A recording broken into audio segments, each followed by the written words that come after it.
What's the story, Morning Glory? What is the word, Hummingbird? Thank you so much for clicking on my channel and for joining me for this review of 90 Day Fiance Love in Paradise Season 2, Episode 3. I think this episode was called Reality Bites. So let's start off with Danielle and Johan. So Danielle is still in the Dominican Republic with her man, Johan. And when we first see Danielle, she tells us of her intimacy issues with Johan. Because Johan is he's not just well endowed. To hear her tell it, he is overly endowed, because she says that he's literally the length of her entire arm, from the elbow to the wrist, or from the elbow to the tip of her middle finger. I don't know, but that's what he's working with. And so she was talking about how because he's so overly blessed in that department, it's been a struggle for her because, you know, she has to recover after they're intimate, and she just can't go for another round whenever he's ready. She needs time to recover and to heal and to patch things up. And so I'm like, girl, you keep on talking about your problems. Your problems are going to be another woman's pleasure. Okay. Your problems are going to be another woman's dream. You just keep on talking about how you're struggling with him and all of this and that. And there's somebody out there that is more than willing to take that problem off of your hands. So let's keep some things to ourselves. Moving on from there, she then talks about how she's really worried about whether or not they can conceive because of her age. She's about 42 or so. And also, yeah, she's worried about that, whether or not they're going to be able to have a baby. And she thinks that if she's not able to have a baby with Johan, that Johan is going to end up leaving her, which makes me think, so is he with you just to have a baby? Because why would you want to be with a man who's only with you to have a baby? And if he can't produce said child, he's going to break up with you. I don't know why she hasn't connected those dots, because he should want to be with you whether or not y'all are able to have a baby at all, whether or not y'all are able to conceive naturally. He should still want to be with you, because I thought that's what love was all about. And I don't get that. I would not want to be with someone who, you know, who I felt like would leave me if I couldn't have a child with him, because I'm not an incubator or whatever, or a baby making machine.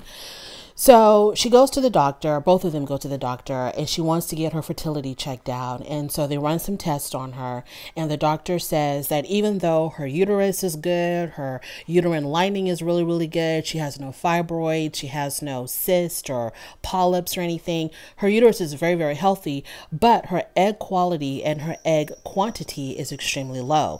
And the chances of her getting pregnant naturally is about 5%. So the doctor suggests not only do they have to do IVF, but that they might have to do IVF with donor eggs. And so this is devastating for her. You know, she starts crying, she gets emotional, and Johan, he's still very optimistic. He's just like, well, you know, we'll find a way. If there's a will, there's a way. Just have trust in the Lord, and it's all going to work out at the end.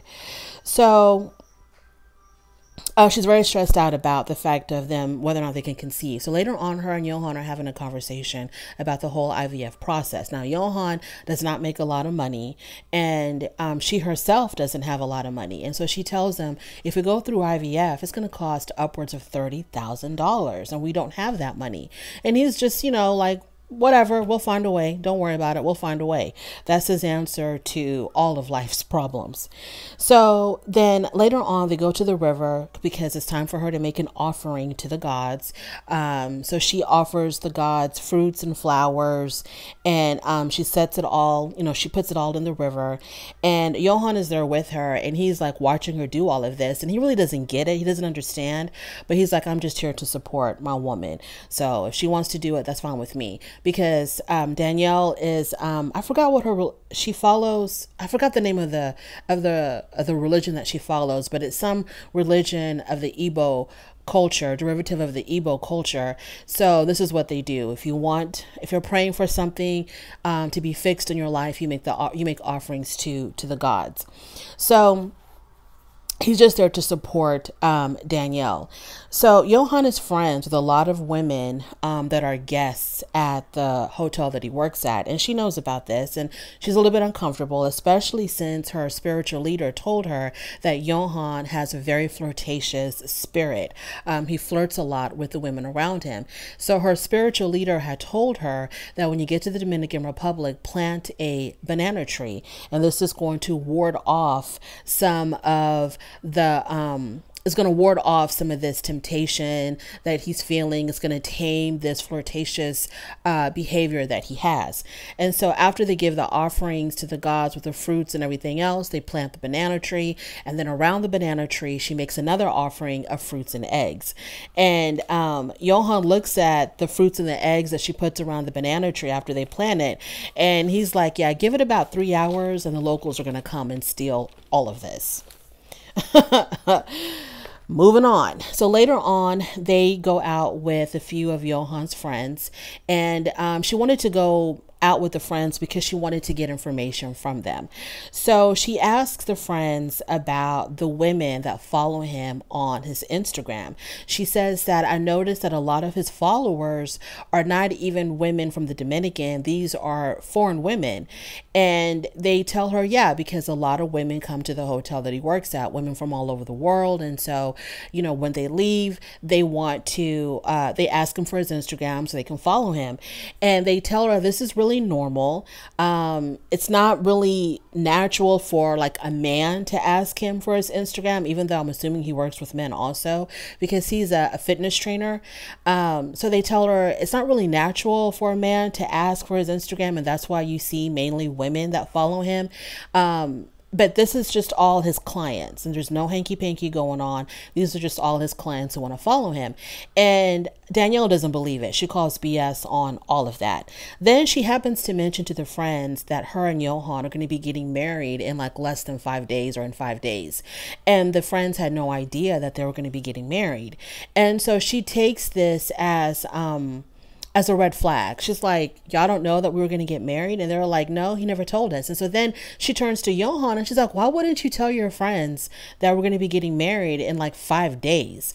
Because she thinks that if it was important to him, he would have told his friends. If it meant something to him, he would have told his friends that he was getting married. And so the friends tell her that, well, in our culture, it's really important to tell your close family more than it is to tell your friends. I mean, we were going to find out eventually, but he probably just wanted to tell his friends. He just wanted to tell his family first. And in his confessional, Johan says that the reason why he didn't tell his friends was because he moves in silence. He doesn't want people to know his plans because he doesn't want people to, what was the words that he used? He didn't want people to, he wish for your downfall or to get in the way of his plans or to hope or pray that his plans do not come into fruition. So he doesn't want people to try to like intercept his plans because they know that he's trying to do something good for himself. You know, they might get jealous and then they're going to try to make sure that these plans don't actually happen. And I'm thinking to myself, are you talking about these people that you call your friends that y'all met, that, you know, you introduced Danielle to? You were worried about them thwarting your plans? Is that what you're talking about? These are friends you're talking about who you're worried about wishing evil on you or praying that your plans don't come into fruition? Like, what friends are you talking about, Johan? It made no sense to me. I don't know why this man didn't tell his friends. I just want to give people the benefit of the doubt until I have no choice but to believe their ill intentions. So for now, I'm going to have to give Johan the benefit of the doubt. But it kind of seems like it wasn't important enough for him to tell his friends.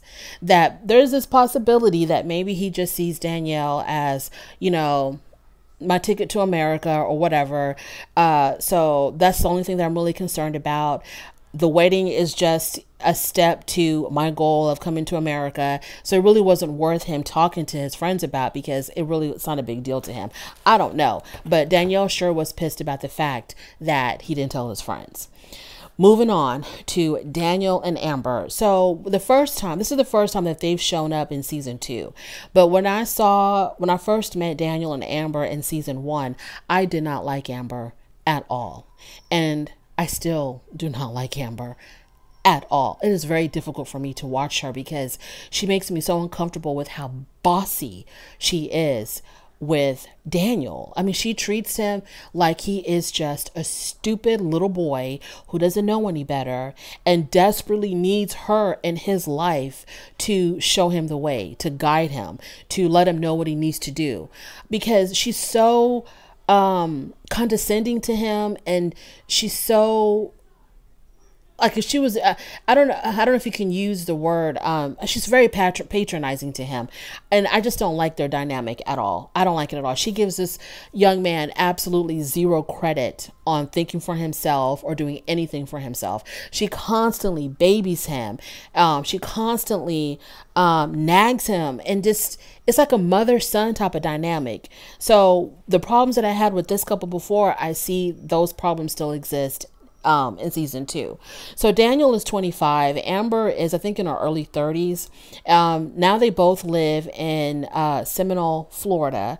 I guess he got his visa to travel to live in America, but he doesn't have his work permit yet. So they got married in the US, by the way. Oh, she's 31. He's 25 and she's 31. And I think she works in, I think she's a server at a restaurant. So living together in Florida has made both of them realize that they are definitely not in paradise. Reality has hit them like a ton of bricks. Amber also had bought a house right after Daniel arrived in the US. Amber thought that Daniel was going to be able to get his work permit right away. I don't know why the hell she thought that, especially with, you know, the world dealing with C-19 and that causing everything to be completely backed up and delayed. I don't know why in the world she thought that he was going to get his work permit as soon as he arrived in the United States. Now he's been living in the US for 8 months and he still has yet to get his work permit. And the fact that he's not working and not contributing financially to the household has really caused Amber to resent him. And it's like, why are you putting so much blame on him for not contributing enough when it's completely out of his control? You know, why don't you, give that energy to the United States Immigration Office or whoever's in control of that? So he has no permit. She wants him to contribute more. So because he can't contribute financially, she bosses him around the house to do most of the housework. And I don't know. America is just not really looking good on these people, because ever since he's arrived to the United States, it seems like, he's gotten kind of pudgy, because I'm pretty sure he's gotten kind of lazy. He can't work out the way he used to work out, because in Costa Rica, he was living the life. He was living by the beach. He was always surfing. He was always working out. So he was looking, very model-esque. Now that he's in America, we see him cutting the grass and he just looks like, just like another, just your everyday dude. So, in the house, it's her, it's Daniel, and it's also her sister. Her sister moved in because she needed a place to stay and Amber needed the extra money. So that worked out well. And there's also 4 cats. So Daniel complains about the house being just way too crowded. And also it's, they only have 1 bathroom. And so he has suggested to Amber to turn one of the spare rooms into a bathroom. And she said no. She says, we're not going to do that. It's going to cost me too much money. We're not doing that. So he tries to argue his point to her on why it would be a good idea, saying that, the 3 of us sharing 1 bathroom is just too much. And then we see a scene of the 3 of them in the bathroom. Daniel's in the shower. Amber and her sister are at the sink, and it's a small bathroom, and it's just chaotic. So he's like, we really need another bathroom. And she says to him, well, because you don't contribute financially, you don't work, you have no say so in anything. I make all the decisions because I'm the one that makes the money. When you start making money, you can have more of a say so. Here we go again with that patronizing way of talking to this person. Like, girl, if you want, and now this is what I told Amber in season 1. I don't know why these people don't listen to me. I told Amber in season 1, because back in season 1, when he was still living in Costa Rica and she was coming back and forth between the US and Costa Rica, dealing with the whole immigration process, she kept on getting on his case about going to the immigration office and getting all of his documents and doing his paperwork. And he was just lollygagging around with that, right? Just dragging his feet with that. And it really got her upset. It's like, I don't understand. She kept on saying, I don't understand why he doesn't do what I tell him to do when it needs to be done. And and I'm like, girl, if you wanted a man who had it all together like that, why didn't you get with a man who had it all together like that? Like, you berating this guy because he doesn't think the way you think and he doesn't have the same kind of motivation that you have doesn't make any sense to me. Why don't you just get with a man who's mature enough and adult enough to take care of all of this paperwork and, take care of business like that? So for her to tell this man, oh, because you're not working, you have no say so. Well, and if you resent him for not working, Amber, why didn't you get with a man who could work? So moving on from there. Okay, so then they get into an argument about who sacrificed the most, and this is very reminiscent of Usman and Kim, constantly arguing about who is sacrificing the most.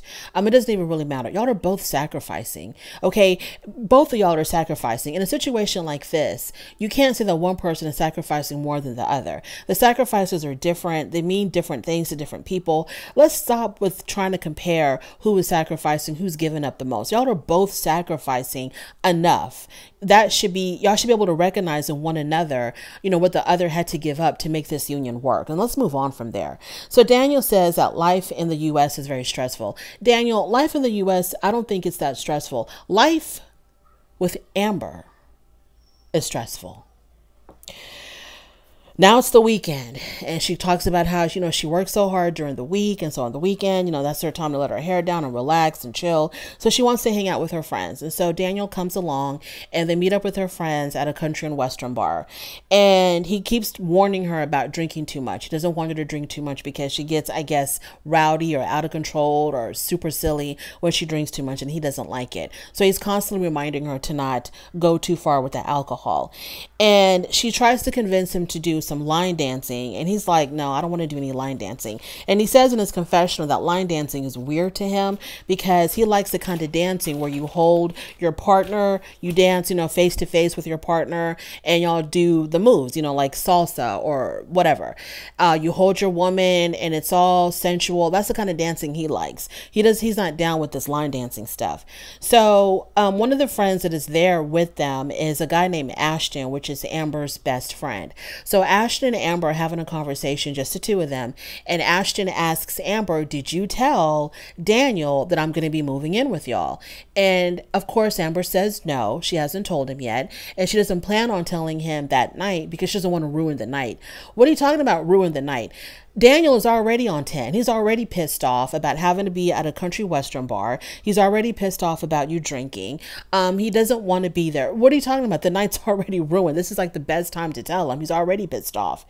So her friend is like, you need to tell him, Amber. You need to tell him that I'm going to be moving in because that's still his home. And she says, well, he doesn't pay any bills. He's not contributing financially. He's not paying a single bill in that house. He has no say-so on whether or not you can come live there.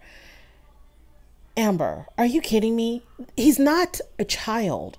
Okay, if he was your son, it would make sense. And even then, I feel like you still, should give some respect, even if he was your child. But okay, whatever. But he's not your child. It's not like it's my way or the highway. He is an adult. He's a grown man. He is your partner, right? And I'm assuming that y'all see each other as equals. So what is wrong with running it by him that you want your best friend to move in? And putting it in a way that's going to be easy for him to accept that, your friend is going through a divorce. He needs a place to stay. It's temporary. It's going to be a financial benefit. Talk to him like a normal adult. But she tells her friend no, because he doesn't pay anything in the house. Then he has no say so on whether or not you can move in or not. I make the decisions. And the friend is like, I understand that, Amber, but just common courtesy, can you please give him the heads up? Because he doesn't want any issues with Daniel. You're going to make it extremely uncomfortable for Daniel and for your friend Ashton if you're going to force them to live together in a situation where, where Ashton feels like he's not welcomed, like he's intruding on Daniel's personal space. I don't get it. She has a lot of resentment towards Daniel because her constantly throwing it out there how he doesn't work, he doesn't contribute financially. It just shows that she really resents him for some reason, and I don't understand why. This is the man that you chose, and he has no control over immigration. So why you keep on throwing him under the bus like that, Amber? It's I don't know. I don't understand. It's very disrespectful. You're being extremely disrespectful, and I pray to God that one day Daniel opens up his eyes and looks for something better. Moving on to Ariana and Charlon. So when we see Ariana, she's going to be leaving for Jamaica in 2 days. The first thing she does is she meets up with a couple of her friends, and the friends notice that, okay, so one of the friends says that it's really obvious that Ariana is like in love with Charlon, wants to be with Charlon, but Charlon is not reciprocating the same feeling. So her friends can even tell that Charlon just ain't with it when it comes to Ariana. So She tells her friends that Sherlon was to complete some type of paternity documents in Jamaica so that his name can be on the baby's birth certificate. And he has yet to do that. So obviously, you know, the show wants us to think that he's got some issue either with paternity or he's got some issue with claiming this child as his own. Like, you know, basically establishing that responsibility, because maybe he's thinking, well, if I put my name on the birth certificate, then she can come after me for child support. I don't know. That's what the show makes us want to think, but maybe he has a legit reason as far as why he hasn't done the documents yet. But the show is going to want us to think that he's got some nefarious reason as far as why he hasn't done the paternity documents. So Ariana is frustrated with that. Then she tells her friend that Sherlon's phone had accidentally called her phone, because when she answered it, you know, he wasn't responding, but she could hear him talking to another female in the background. So she hears him having this conversation with this other woman, and she hears them talking and singing. I think she said they were talking. Sherlon was singing, and her phone died at that moment. So then when she called him back, she asked him who was he with, and he lied to her. He said that he wasn't with anybody. He was sitting at home by himself or something. So then she says, your phone called me and I heard you speaking with another woman. I don't know what his answer was to that, but she tried to confront him with it. I guess it went nowhere. And so she tells her friends in this particular scene, she tells her friends that she deserves better, or maybe in her confessional at some point, she says that she deserves better than what Sherlon is giving her. Okay, keep that in mind. So she's leaving for Jamaica, and I think it's the night that she's supposed to be leaving, and we see her mom. And her mom said that, you know, she herself had to get out of retirement to help take care of Ariana and Odin because Ariana couldn't cut it. So Ariana lives with her mom. Her mom had to go back to work to be able to support the household because Sherlon is not pulling his weight as the other parent of Odin. And the mom is not a fan of Sherlon at all. And she has zero hope in this relationship between Sherlon and Ariana. So Sherlon is on his way to the airport. He is so excited about seeing his son. When they arrive at the airport, he grabs his son, hugs and kisses his son. And Ariana says, where's my loving? Where's my greeting? Girl, if that ain't a sign that he's just not that into you, I don't know what else can possibly be. You overheard him talking on the phone with another female. He's very wishy-washy about the future of y'all's relationship. He doesn't want to give you a definite answer about whether or not he wants to be with you, what's going on between the two of you. He gives you no definite answer. He doesn't help out with the baby at all, and he shows no effort or motivation in trying to help out financially with the baby. What more do you need, Ariana, to know that this just ain't it? This is not for you, girl. And if her whole thing is, I have to have a family unit for my son, because she really struggles with being a single parent, not struggling like financial or anything like that, but like accepting the fact that she is a single parent, because she keeps talking about how she never planned for her life to go this way. So it really bums her out that she ended up being a single parent. And so she's trying to make something work out of nothing with Sherlon. But girl, you can still have that family. If your whole thing is I have to have a family unit, a mom and a dad and a kid living in one home as a happy family, then okay, why don't you start dating someone else? Why don't you try to meet other people and forget about Sherlon? And because your child is young enough, it'll be easier for your new man to bond with your baby as he grows, because this is going to be the main father figure in your child's life. Why don't you just try to move on to somebody else who doesn't mind raising a child that's not theirs? I don't understand. If you're so focused on, I cannot be a single mom, I didn't sign up for single motherhood, then just do that then, girl. Anywho. So she gets to, like I said, they get to the airport, and he gave her no hugs. He gave her no kisses. He barely even looked at her. Then they get to the house. Luckily, thank God, Sherlon bought some stuff for the baby, because, that's another thing about her. It's like he doesn't do enough for the baby. So he bought some stuff for the baby. He bought a bouncer. I think he had a crib or a pack and play. He also got an AC, because the last time that she was at his house when she was still pregnant, there was no AC, and she was literally melting before our eyes. So he got an AC unit, which is good. So then there was time to change the baby, and she's like, okay, it's all you, Sherlon. Go ahead and change your first diaper. And so he changes the diaper and everything. Everything went fine. I don't know what the hell she thought he was going to do. Put the diaper on the baby's head or something. Like she was just waiting for him to mess up on that. Anywho, so she said this is okay. So remember how I said before, keep in mind that she says she deserves better than Sherlon. So as she's watching Sherlon and the baby interact, it just melts her heart. And she says that it gave her hope that they were going to end up together. But girl, you just said that you deserve better than Sherlon. But because, watching him interact with his baby, it did something to her. And so now she's got renewed hope that her and Sherlon might work out. And Sherlon, he's still worried that if he don't give Ariana what she wants, she's going to keep the baby from him. Moving on to Carlos and Valentine in Colombia. So it is... Child, when we see them, it's the morning after their first night together. Evidently, the first night together was absolutely fire. Everybody was satisfied. It went well, but they still have two tops and no bottom. Okay, they're still struggling with that. So Valentine, he's still suggesting a third party. He's like, we still need a third party to make this complete. Valentine is polyamorous and Carlos is not polyamorous. So that's another issue that they have. And Valentine says being polyamorous, that's who he is. That's just who he is. Okay, I'm jumping ahead of myself. So they go out to eat to this outside seafood restaurant. And it was really important for Carlos. Carlos to have Valentine eat some of the food that he himself grew up on. So some of the things that he grew up on was something called, it was like fish eggs, but not necessarily caviar, because I think caviar is after the eggs are removed from the sack. So he wanted Valentine to try fish eggs, but the fish eggs that are still in the sack. And I think it was fried. And so Valentine tried it, but he didn't like it. So I felt like Carlos was offended by the fact that Valentine didn't really like this, because Carlos was like, it was really important for me to have you taste or eat the food that I had as a child. And, this food just brings back so many childhood memories for me. And, my dad used to take me out to the sea, and we used to catch fish, and it tasted like this and it tasted like that, giving him this whole backstory of this food. And Valentine was like, yeah, this ain't for me.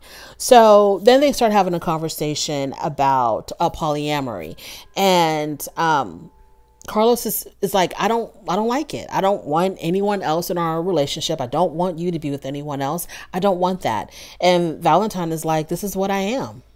This is what I am. I'm polyamorous.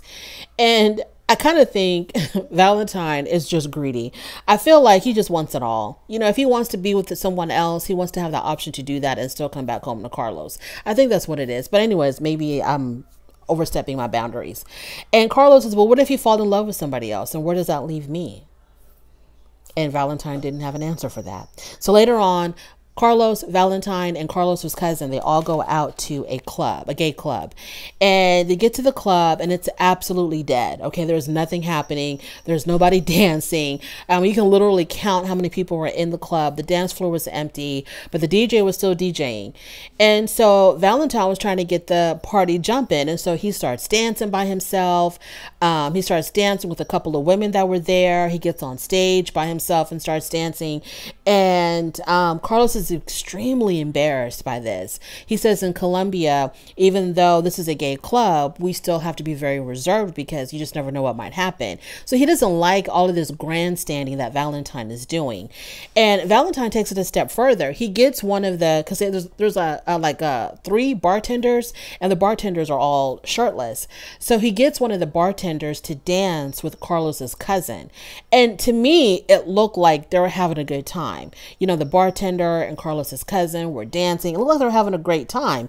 But this is where Carlos drew the line, and he ended up walking out of the club. So Valentine follows him outside, and he's like, what's up? And Carlos says, look, you can't act like that here. You have to respect my culture. And we're not like that. We're not that expressive and that, just doing whatever you want to do. And we don't do that here. You have to be very, very conservative and reserved. Even though we're at a gay club, you can't act like that. And so Valentine is like, but this club is dead. I'm just trying to get it popping.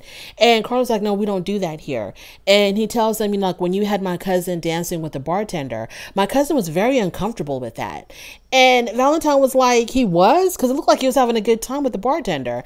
And Carlos says, no, he was uncomfortable, but he was just trying to hide it, out of respect for you. He didn't want you to see how uncomfortable he was, but he was very uncomfortable. So then Valentine calls him out and says, you know what? I think you're projecting your own insecurities about being gay on others. That's what it is. And Carlos says, no, I'm not. This is my culture. This is how we do it here. We're very reserved. And Valentine is like, no, you're just projecting your own insecurities on everybody else. And I'm not going to have that. Valentine says, I was once in the closet. Now I'm out and I'm not going back in for nobody. I'm going to live my life the way I want to live my life. And you can either join the ride or hop off. So I don't know what the hell they're going to do about that because, Valentine wants to live his life. He wants to be free and do whatever the hell he wants to do. And Carlos hasn't come out yet to his family.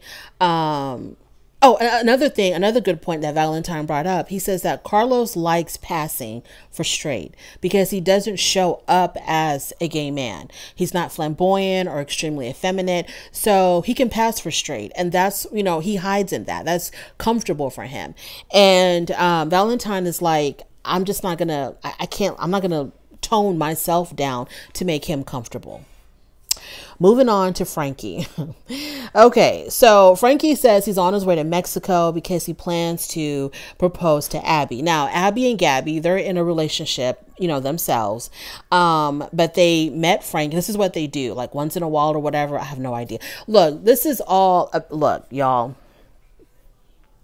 Abby, Gabby, and Frankie. This is just the story of a trick. That's all this is. This is not a story about love. This is a story of a trick. They hang out at Abby and Gabby, in my personal opinion, I think they hang out at the hotels, at the resorts or whatever. And they'll look for tricks. Okay, they'll look for tricks. They find men who are able and willing. And once they find the trick, they do whatever, they get the money, and then move on to the next. That's why Gabby's so confused about what happened, about Abby's emotion. Now, Gabby is the one with the dreadlocks. Okay, the one who looks like she might be mixed with, maybe she's Hispanic and African American, or Hispanic and Black. That's how Gabby kind of comes across, maybe because of the dreadlocks, I don't know. But Gabby's the one with the dreadlocks, and Abby's the one, the Latina one. So they're both Latina, but Abby's the one that looks, pure Latina, whereas Gabby to me looks like she might be mixed. So, like I said, I'm jumping ahead now. Like I said, Frankie's supposed to be going to Mexico and he got the ring. He's ready to propose to Abby. Okay. The trick ended up falling in love. So he wants to marry Abby. He don't want nothing to do with Gabby. He's trying to get Abby away from Gabby. And so him and Abby are talking on the phone and he asks, Abby, so are you ready for me to come? And she's like, yeah, you're my big teddy bear and I'm ready for you to come and I can't wait to see you. And so then he tells her, we're going to have to tell Gabby what the plan is, because the plan is to propose. She's going to accept the proposal and then he's going to at some point bring her back to the United States and they're going to start their happy life together. Okay. So he's very nervous about Gabby finding out. I don't know why he's so nervous. If he's so sure that Abby loves him, I have no idea why he's so nervous. I mean, this man has fallen head over heels in love with Abby. And I think that's like the first rule, like rule 101 in tricking. You can't fall in love with the other person. So Abby and Gabby, they leave Guadalajara to Puerto Vallarta at the hotel, and that's where they're going to meet Frankie. So Gabby, the one with the dreadlocks, Gabby's like, okay, yeah, we're going to have fun with Frankie again. No big deal, because, she's thinking, okay, we're going to get more money from him. That's my personal opinion.